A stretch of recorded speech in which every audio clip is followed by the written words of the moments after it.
Oh, you didn't know? Your ass better call somebody! The energy revealed.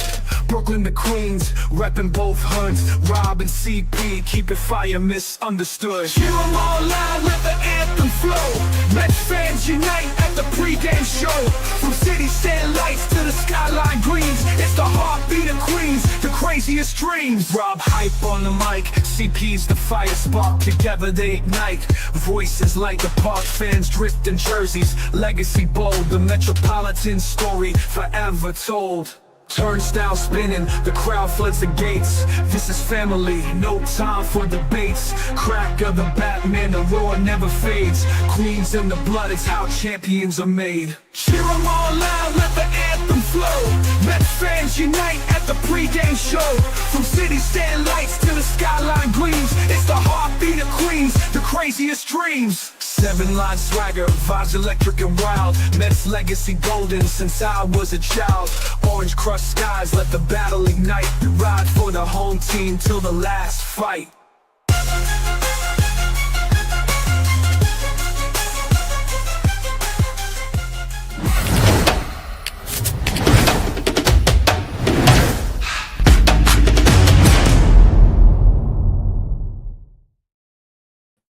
What's up, Mets fans? Welcome back to the Amazing Mets pregame show right here on the channel and on X. How is everybody feeling, Mets fans, on this wonderful Wednesday, April 30th, last day of April?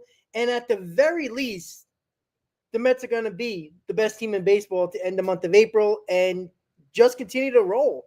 No matter what goes on during the game, no matter what bounce of the ball, the Mets seem to have everything going their way, and they're going to continue that today against the Arizona Diamondbacks with an opener in Oscar Brazaban. And they also brought up Brandon Waddell, who is going to come right after Brazaban in the out of the bullpen today. I'm not sure why they would use Brazaban to open, to be quite honest. I think they could have just used Brandon Waddell, to start the game. But again, Mendoza has been, working his tricks and doing what he's doing. But overall, man, I mean, the defense with that inning yesterday was just crazy. Like, if you're a Mets fan and you were watching that game, you didn't go, oh. If you didn't do that, are you really a Mets fan? Like, I know every Mets fan was just like, oh, look at that. Oh, especially that Tyrone Taylor play. That Tyrone Taylor play was insane. Obviously, a lucky bounce off of Vientos right to Lindor. That was awesome because, again, when you are paying attention and when you're focused and you're not out of the play, and Lindor was in a perfect position. Now, the ball bounced exactly to him, but he could have been, doing something else. He could have just been lazy on that play and not even looking for it. But Lindor always being prepared, ready for anything. And, a split second would have changed that whole out sequence and that defensive play. And, that Tyrone Taylor play, I didn't think he had a chance. And I think most Mets fans and everybody was talking about it on X when he made that play. Like, you saw that ball and it's like, there's no way he's tracking that down. Now, the way Tyrone Taylor is, he has that close down speed when it comes to the ball. But, I mean, that ball looked like they had no chance of catching it. And he made an outstanding play. And you know what? That was amazing. That was another oh my God moment of yesterday's game when it came to the defense. And the offense did their job. They kept on tacking on runs, which is always important. And again, that's exactly what they need to do. They had a 19-run game and they backed it up with an 8-run game. And that's what we want to see. Again, even when the offense is still not going on all cylinders, you had Lindor with 2 RBIs. You had Marte with a home run with 2 RBIs.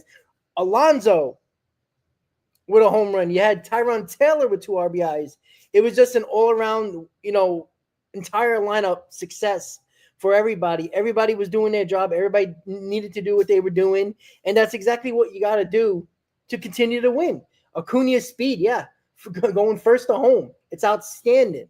It is so much fun to watch this team because it's not just 1 or 2 people, right? How much have we talked about that if the top of the lineup is not doing their job, then the more focus is going to be on the bottom of the lineup to pick up the slack. But it doesn't matter. Like, Marte, who is a part-time player, played yesterday and hit a moonshot for a 2-run homer. Tyrone Taylor, who, if you look at his numbers, not great, but he's clutch. And we've seen his glove. And it's just all around. Everybody picks up each other, and that's the most important thing.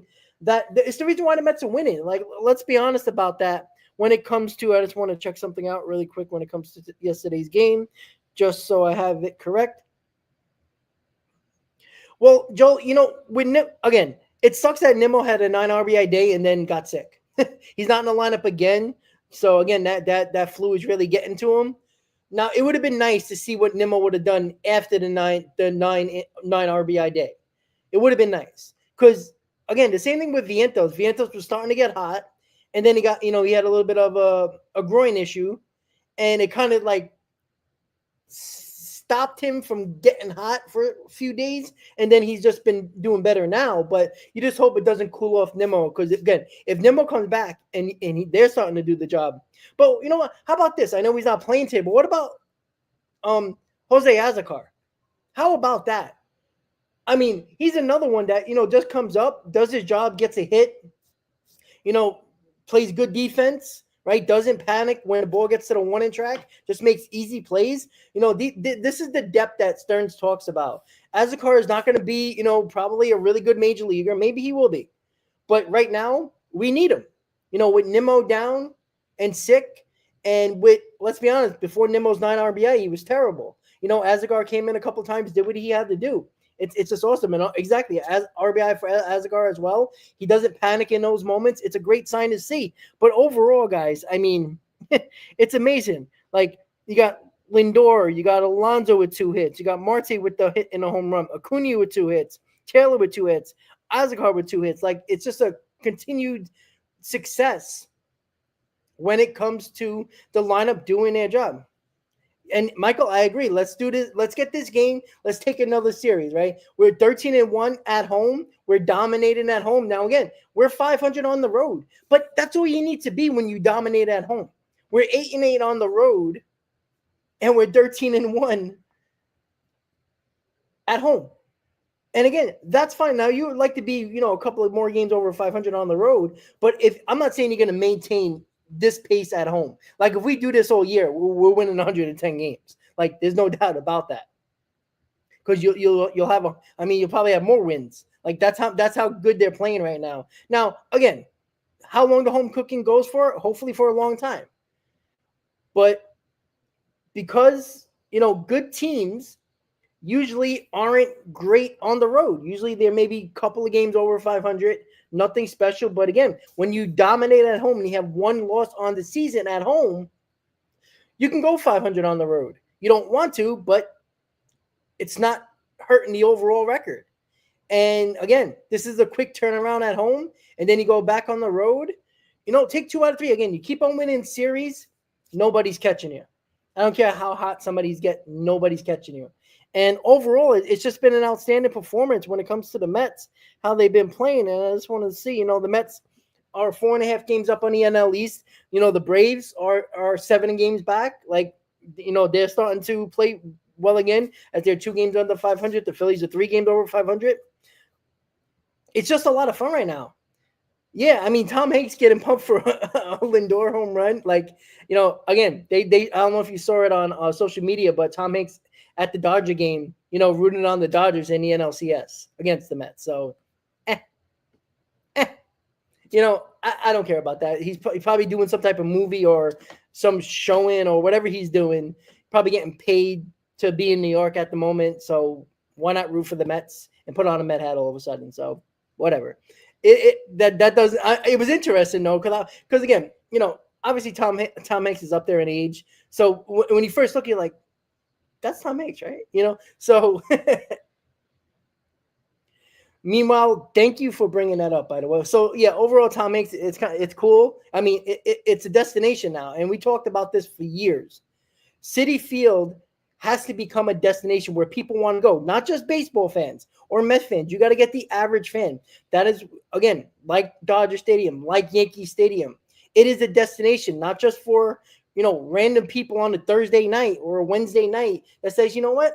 I ain't got nothing to do when I got, after work. Let me just, buy a cheap ticket and go to a baseball game. Have a beer, have a little bit of food, spend a couple hours at a game.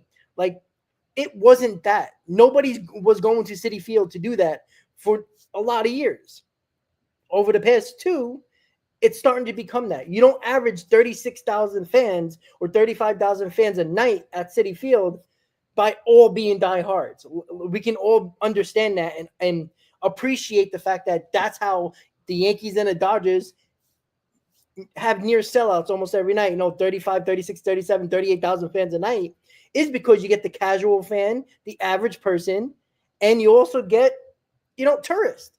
And that's the thing too. Like, when you're starting to win more, and again, they got a long road to get to where the Yankees and the Dodgers are, capacity wise for attendance, but overall, it has to become a destination. And again, there isn't a lot to do at Citi Field after or before or after, but inside it's a great experience.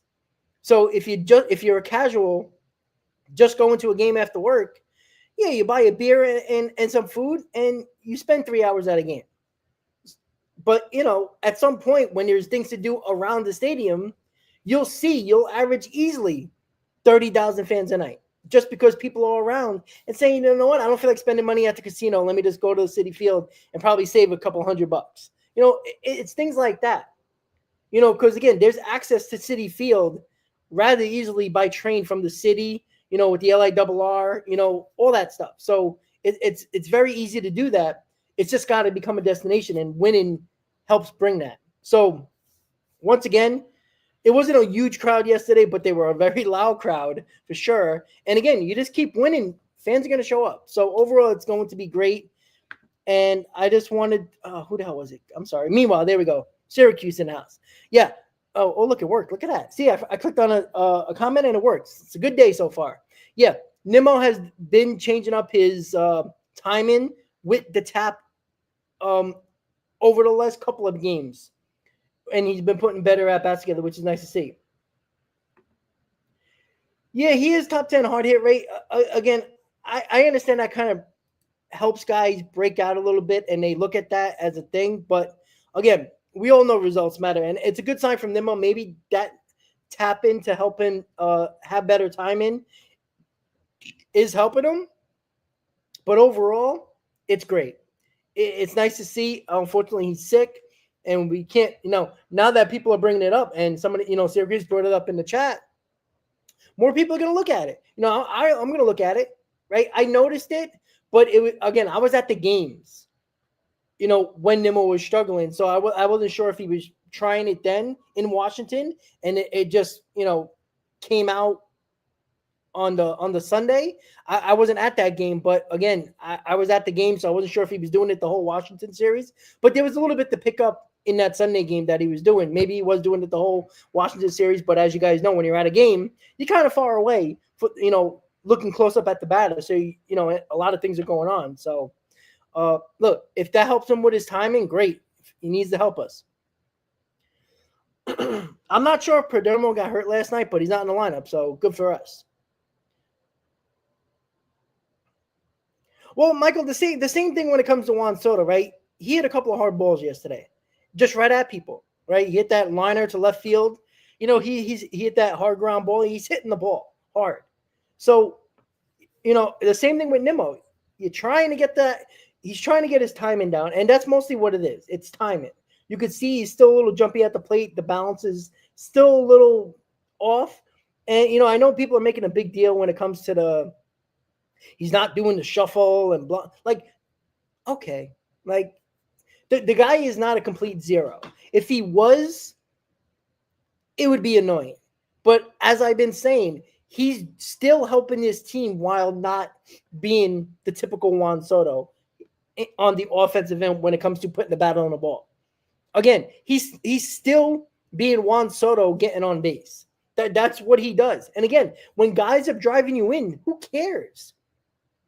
Like, people have to focus on Juan Soto because of the fact that obviously it's the big price guy, it's the big money guy, it's our shiny new free agent. So people are going to gravitate towards that and be, just going crazy on that. And then, with the Yankee fans, just every time he has a 0 for 4 game, they're ready to jump on social media and can't wait to say it, but the hell with their team. So I think Soto's going to be fine, right? As soon as he starts getting his timing down, he's going to start hitting the ball.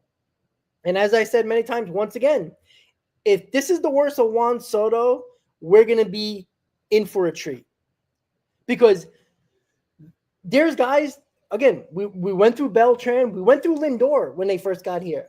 It was worse than this. Like, this is the worst probably of Juan Soto. And again, it's not bad. It's bad for Juan Soto, but it's not bad overall in hurting the team. Because again, he has the most runs on the team, so that means he gets on base. So that means when he gets on base, guys are driving him in. That's an important stat. Nobody seems to care about that stat, but it's an important stat. So in a nutshell, he's helped us win in different ways, and that's okay. You're 21-9, and Juan Soto hasn't been Juan Soto yet. That is a great sign. That means other guys are stepping up, and that's a great sign. And that's what we got to continue to do until he gets going, because there will be a time, sometime this year, when Juan Soto is carrying his team. And that's what he's supposed to do. There will be a time, right? I think the turning point for Lindor was when he hit that 3 home run day against the Yankees. I think that turned him into, what we see him as now, as it gradually, he gravitated more towards New York after that game, right? It was the whole, Lindor, Javi Baez thing with Stanton and benches clearing, and then he hit the 3 home runs, and then the go-ahead home run. That gravitated him towards New York. And it takes that moment. Now, it doesn't have to be against the Yankees, even though we play him in 2 weeks, but it doesn't have to be against the Yankees. I think, again, when he hits that first home run at Citi Field, I think it's going to calm him down. Again, I don't care who you are. I don't care if you're the best player in baseball. I don't care if you're, you look like you never phased Juan Soto. This is his first big contract in his 14th. And it's a new environment. Yes, it was still New York like last year, but it's a new team, new environment, new organization, and he got his first big payday. It's an adjustment. He's human. And again, if this is the worst Juan Soto, we're in for a treat.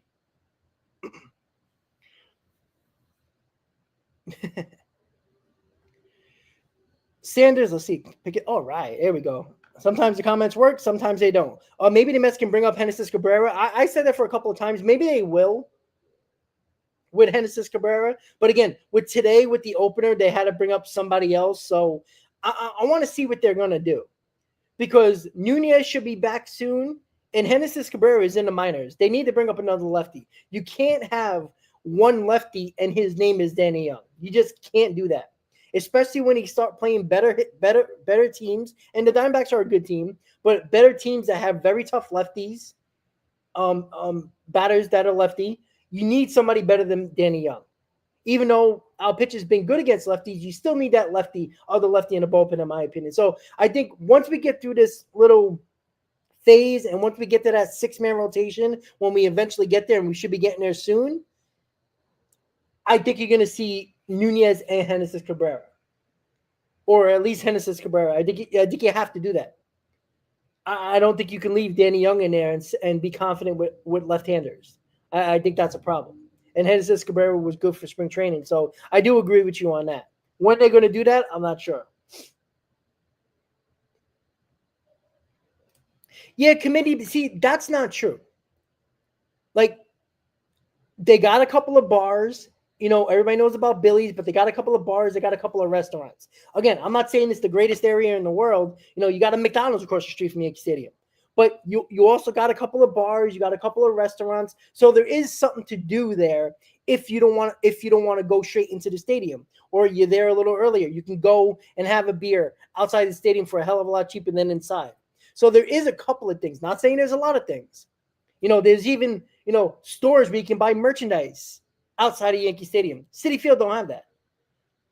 So they still have that. That's something to do before a game. Like, oh, you know what? Damn, you know what? let me just buy a hat. Let me just, maybe I'll buy a jersey for half price because it's on the street. Because it's on it have one of the vendors, one of the stores. So there is something to do. Again, you can't go to Citi Field and say, damn, I'm hungry, and you're already in the parking lot. Like, what the hell am I going to do? Like, sure, can you walk 10 blocks, 15 blocks to go to the mall? Could you go the other way and try to find, they got a good couple of Spanish restaurants over there, but you got to walk a lot. A lot of people are not going to do that. There's one bar that's like a couple of blocks away after you get outside the parking gate, but it holds like 10 people. Like, it's small. So again, there's got to be more there. And it's not just about winning. It also is easy to get there and have something to do, even if it's something little like a Billy's. But again, you can sit there, you can, have some AC if it's hot, and you could drink a little bit. And then there's a couple of restaurants. So yeah, win is important. But again, and the difference between Citi Field and Yankee Stadium, let's say if the Mets will start to win and they're making the playoffs and they're consistently winning and making the playoffs, let's say the next 5 years. Let's say there's still not stuff at Citi Field. Everything's still getting built. The difference between Yankee Stadium and Citi Field is the fact that there isn't anything to do at Citi Field and people are going to the games. But again, you're going to get the casuals when teams are winning just because, well, you're like, hey, I don't want to go home after work. Let me just go to the game. It's on the way. Like, stuff like that. Joel, I'm definitely not underplaying the Minter injury, but next man up. Like, they're not, jumping and, frantically trying to bring up Genesis Cabrera here. Like, Minter's going to hurt. Absolutely. He was one of those guys where, you were starting to trust him. And again, you have to deal with it. It is what it is. But the Mets have an option. They got Genesis Cabrera. Is he going to be, as good as AJ Minter? Who knows? But we still got Nunez waiting in the wings as well. So we do have replacements that could be on this team very shortly in the bullpen. So it's not like doom or boom when it was like last year when all these guys got hurt. There was nowhere to go. The Mets didn't have enough guys in their depth area in the minors to bring guys up. And eventually it was Nunez and Buto, but that was later. And that's when it looked a little bit better. So, yeah, I don't, Steven, I don't think they're going to move Soto out of the 2-hole. I just don't think they are. And again, I got to understand what a 2-hole hitter is. I know baseball's changed what the 2 hitter is, and usually your best hitter or your best power hitter or best hitter on your team is usually batting number 2 now.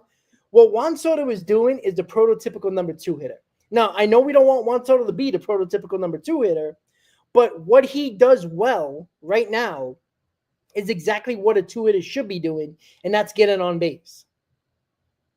And he's doing it for your big run producers. And again, Juan Soto needs to be a run producer.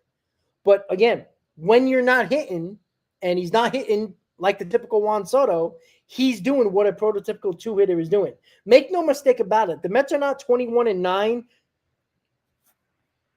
without the on base of Juan Soto. Like, let's be honest about that.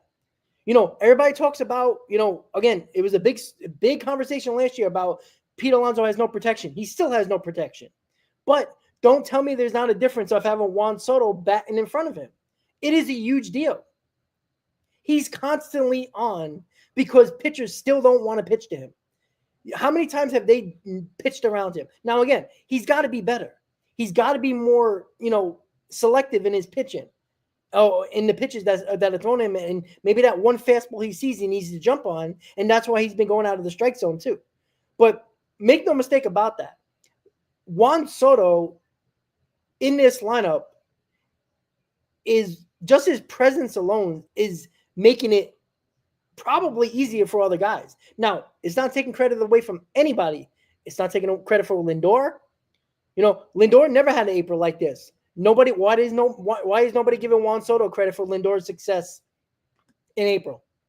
Right? All we talk about is he has no coverage, he has no protection, right? But nobody's bringing up Juan Soto behind Lindor. But we're bringing up Pete Alonso's protection last year. And Pete Alonso still has no protection. Nobody's doing extremely well behind him. So, again, the Juan Soto's presence is helping this lineup. And that's a fact.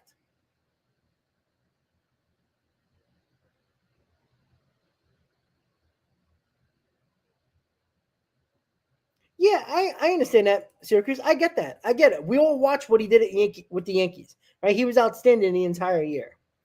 And when Judge was a 0 last year in April, Juan Soto was carrying the team. I understand that. But here's the problem, the difference between the Yankees and the Mets, especially this year. The Yankees had nobody else other than Judge with Juan Soto. So they struggled when both of those guys wasn't doing anything. We saw that many times. The difference with the Mets is that they can carry the team without Juan Soto doing anything. It's been proven. Lindor's carried the team this year. Pete Alonso's carried the team most of the year. And then other guys in the bottom of the order have been doing the job. So that's the difference. The all-around team is better. And everybody needs to realize that. And that is the beauty of why the Mets are 21-9, because it's not just two guys. Juan Soto and Pete Alonso, yeah, absolutely. Everybody's going to talk about them. The two guys that the Mets, brought back Pete Alonso and signed Juan Soto. Everybody's going to talk about that. But Lindor has been outstanding. Alonso has been great. So other guys are doing it. There's more than two guys in this lineup that can pick up the slack. That's the difference.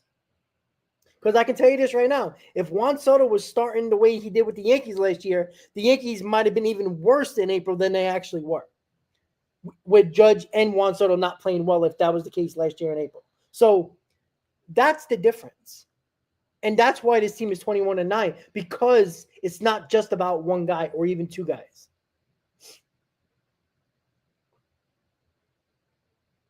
Ray, you were right about Buto. Again, he pitched well, 2 innings. Didn't give up any runs. That was nice to see. He needed a bounce back for sure. Robert, you said Danny Young's on the IL. I didn't see that. Is that true? Because I just checked the roster, and he's still on there. I didn't see an IL stint. Let me see. Hold on. Oh, that is a good call. So, yeah, we don't even have a lefty. Okay. Now, is that a situation where they put him on the IL just to put a roster spot on there because they needed Brandon Waddell because they're gonna pitch him today? Like, that could be a thing too. So, but did he get hurt? They called up Chris Davinsky. Okay, they did do that too. Let's see. Yeah, MLB's terrible with this. Hold on one second, guys. Let me just double check before we get into the rest of the news. Mets. Just want to make sure. Just want to make sure we got all this going on. Thank you, Robert. I appreciate that. All right, hold on, guys. Let me just double check. Okay, so they did. Okay, thank you. So obviously we know about Brooks Raley. We know that they transferred left-handed pitcher Brooks Raley to the 15-day injured list, to the 60-day injured list. That helps the 40-man. Danny Young was placed on a 15-day IL, listed retroactive to April 27th, left elbow sprain. The Mets did select the contract of Chris Davinsky, so he's on the team as well right now. And then Brandon Waddell, who is expected to pitch after Braziban. If it's 1 inning or 2 innings after, who knows? We'll see. And that's where we are right now. And also, let's see. And the Mets option Kevin Herget to Syracuse Mets. So there you go. So Davinsky is going to be in this bullpen, and we also have Brandon Waddell, who's probably going to pitch today after Yoshika Braziban. So Danny Young. So right now the Mets, and if I'm not mistaken, yeah. So the Mets don't have no lefties in their bullpen right now, which is very interesting. Again, you can't help injuries. You got both of your lefties injured. Now this is the opportunity where I'm assuming Waddell or Davinsky, one of those guys is going to get sent back down after today's game. Most likely Waddell, because he's going to pitch probably the most amount of innings in the game today. So you would maybe Nunez is ready to come up and they're going to bring Nunez up, or they just bring up Genesis Cabrera. You need a lefty in the bullpen. So we'll see what the Mets are going to do after today, because there's going to be more roster moves for the Mets after today.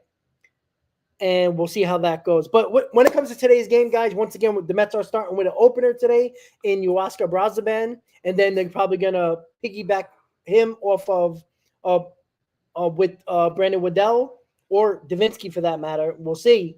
But the Mets are facing Corbin Burns. Obviously, it's the Diamondbacks' big acquisition this year.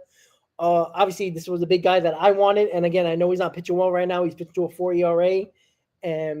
But again, and the Mets have hit Corbin Burns well in his lifetime, in his career. So we'll see if that continues. The Mets are red hot right now. They're playing at home once again. So you already know they're playing well. They're dominating at home.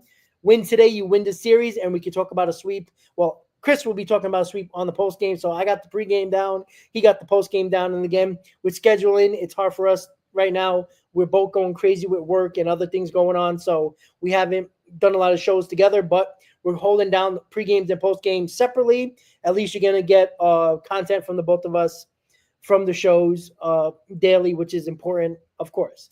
And most likely he'll be doing a pre-game tomorrow, and we'll both be doing the post-game tomorrow. So we'll just keep that going throughout the season when it comes to scheduling. But overall, guys, the lineup today is Lindor, Soto, Alonso, Vientos is your top four. Then you got Marte in the 5-hole DH in. You got McNeil in left field today, batting 6th. Alvarez catching, batting 7th. Luis Angel Acuna batting 8th, playing second base. And Tyron Taylor playing center field, batting 9th. So that's your lineup. And again, Perdomo is not in the lineup for the Diamondbacks. Obviously, Marte is obviously not on the line in the lineup as well. So again, you got Carroll. You always got to worry about him. You always got Suarez, who can just beat the ball up and hit the ball over the wall. But overall, you got to beat this team, right? The Mets have hit Corbin Burns well. We'll see if that continues. But the Mets are playing well at home. And that's what they got to continue to do when it comes to dominating at home. And they work the pitchers well. They just were relentless. They've been relentless at home. That's been the big key for the home games this year at Citi Field. Continue that. So overall, guys, the New York Mets are 21-9. They're 4.5 games up on the Phillies in the division. Best record in baseball. Ready to take another series on the season and continue to win at home. So Diamondbacks, Mets, 7 o'clock start. Make sure you tune into the post-game show with Chris after the game, guys. Thank you for tuning in to the Amazing Mets pregame show right here on the channel. Enjoy the game, guys. I will see you tomorrow for the post game, and make sure you subscribe to the channel. Hit that like button, guys, and subscribe to Chris's channel as well at True Mets Talk with CP, and he'll see you tonight for the post game show. Have a good night, guys. Enjoy the game. Let's go, Mets.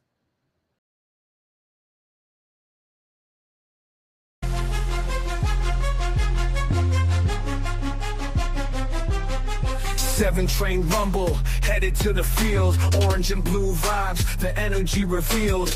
Brooklyn to Queens, repping both hoods. Rob and CP, keep it fire misunderstood. Hear them all loud, let the anthem flow. Mets fans unite at the pregame show.